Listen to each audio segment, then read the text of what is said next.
هجوم شديد على سوزان نجم الدين بعد نعيها أسامة الروماني. لا تنسوا الاشتراك في القناة وتفعيل زر الجرس ليصلكم كل ما هو جديد. نعت الفنانة السورية سوزان نجم الدين الفنان الراحل أسامة الروماني، ونشرت فيديو يجمعها من مشهد في أحد المسلسلات عبر صفحتها على موقع التواصل الاجتماعي انستغرام، وكتبت: كل شيء قلته بهالمشهد صار حقيقة للأسف، رفعت الراية واستسلمت ورسيت سفينتك ببر الأمان. قلبك قرر أخيرا إنه يحب، يعني وقف الزمن والوقت وما عاد إله قيمة بالنسبة إلك.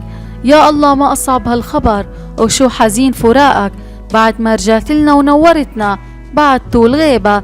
ما في أحلى ولا أرقى من كواليسك ومتعة الشغل معك وقدامك. وأضافت: ستبقى الأستاذ والفنان والإنسان المحب والصادق في فنه وعطائه.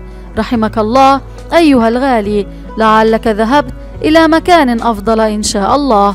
وتعرضت للهجوم والانتقاد الشديد من الجمهور، إذ ظهرت في المشهد بفستان أسود قصير ما عرضها للهجوم، ورأى البعض أنها يجب أن تنعيه بدون نشر هذا المقطع.